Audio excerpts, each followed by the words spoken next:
Nobody likes to be criticized. There is an art to criticism so that the people who are hearing our criticism can receive it a little bit more gracefully. It is a skill, it is an art, and most people don't know how to give criticism.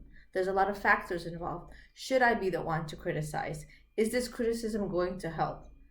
But the truth of the matter is, there's much more to criticism. There's something called criticism and rebuke, and there is so much more we can learn about the art of each and which one of them is more effective. My name is Leah Abramov with Being and Becoming. Stay tuned for more.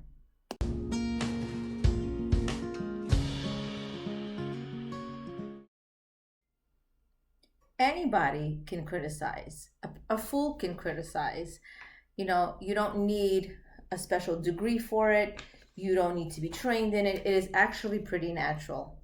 People don't realize that when they do criticize, often with the best intentions, their negative remarks destroy the other person's self-esteem and self-worth.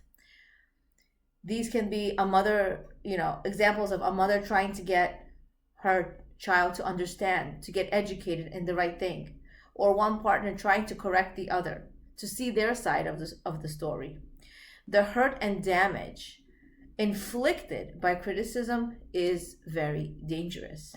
Now, what is the difference between criticism and rebuke?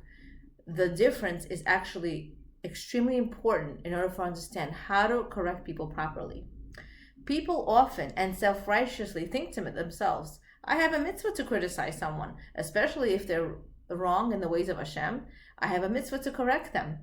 Well, the Torah tells us that if we see somebody doing something wrong, we should point it out to them, and I have a duty to rebuke him. But criticism is not what is meant by rebuke. Criticism is negative, but rebuke is positive. Criticism destroys self-image. Rebuke enhances self-image. Criticism shames a person. Rebuke stems from a deep appreciation of the greatness inherent in each human being. Rebuke recognizes the person is so worthy that they're acting so below of who they really are, and they just forgot. They misconducted themselves, but they constantly remind them of the person's greatness and worthiness. After 120 years, something phenomenal will happen, and we have to understand that and internalize this. After 120 years, each person will appear before the heavenly court to be asked a series of questions. Two of the questions on the top priority, on the top of the list, is in the morning and in the evening, Shema, did you crown your Creator as king? And did you also crown your fellow man as your king? In other words, did you treat him with respect? Did you treat him considerably? Rabbi Yeheskel Sarni of blessed memory, Zatzal, Rosh Yeshiva of Hebron Yeshiva, explains that these two questions are placed next to each other to teach us a tremendous lesson, because they are actually one. If a person is lacking in love for his fellow man, he will be lacking in love for his Creator. Man's kingship and worthiness come directly from Hashem. We learned this from Avraham Avinu. When Avraham was ill, and on the third day after his Brit Milah, after he was such an old man, Hashem made the day very hot to prevent people from visiting him, from disturbing Avraham's rest. But we know that Avraham had a tremendous desire for chesed, to do for others. But Avraham longed for the mitzvah of receiving guests and sat at the entrance of the tent, waiting for visitors, waiting to welcome them in. Hashem came to visit him. Seeing his distress, Hashem sent 3 guests, which are really angels in the disguise of ordinary Arabs. And Avraham said to himself, let me go ask Hashem to wait, if he can wait while I greet the guests. If Hashem agrees, it will be a sign that those travelers are actually very important people. Hashem indicated his willingness to wait. And if I see them honoring each other, Avraham said, I'll run to meet them. Now just imagine, Avraham saw that Hashem was prepared to wait while he greeted the guests. So he knew that they must have been extraordinary, important people. But that wasn't enough for him. He wanted to see how they would treat each other. If the 3 travelers treated each other with respect, Avraham was ready to run and greet them. Now we know that every single human being deserves respect. Respect does not hinge on what I do. Respect is intrinsic. It's meant to be given to every person. Yes, people make mistakes, but that doesn't mean they're unworthy of respect. Every human being is created in Hashem's likeness. The answer to who is honored is he who honors his fellow men. If you respect other people, automatically people will respect you. But you have to be the one first. You can't rely on, oh, my title, my parents, my hereditary, my lineage, and those rely on, depend on who I am, and people have to respect me. Guess what kind of family I come from? This has nothing to do with respecting a person. Respecting a person by their title, by its name, by their money, that's not real respect. That's temporary form of respect. Once a person loses that, where's the real respect? So it's really something that's really unreal. So we don't just honor the rich, the powerful, and the famous. Yes, they deserve also respect, a special kind of treatment because they are a certain status, right? However, when we give people honor and respect they deserve, we too automatically gain in stature. We automatically gain as a person as well. So this world is not a world of deserve. We don't live in a world of deserve. Sometimes people do not treat us with respect. So it is hard to respect such people.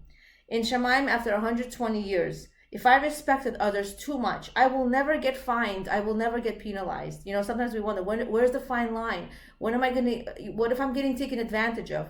Don't worry about it. If you're too nice, if you're too respectful to someone, don't worry about it. You won't get penalized. However, if you overstep your boundaries, even a little bit, if I respect others, even who don't deserve, according to me, to be respected, I can pay a high price if I don't respect them. So it's better to respect everyone. Let Hashem handle the other people. Let Hashem handle what they did towards you. But your job is to respect others. So what is rebuke? Shlomo HaMelech said, don't rebuke a scoffer. He'll hate you for it. But if you rebuke a wise man, he'll love you for it. If you criticize a wise person, he always looks for ways to improve. He knows he's not it. He knows he's humble. He knows everything he has is a gift from Hashem. He knows he's here to improve in this world. That is the goal, to live here. It's not just to sit back and relax and enjoy our vacations and enjoy what we have. We are here to work. We are here to toil. We are here to become better today than I was yesterday. What are we here in this world? To become better and to enhance our midot.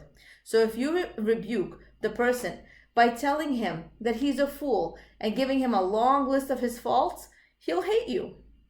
But if you approach him with love and tell him how intelligent he is and how unbecoming it is for him to act in a certain way and how far above such behavior is to him, then he will love you for it because he'll feel that you appreciate him and you are only pointing out something for his own good.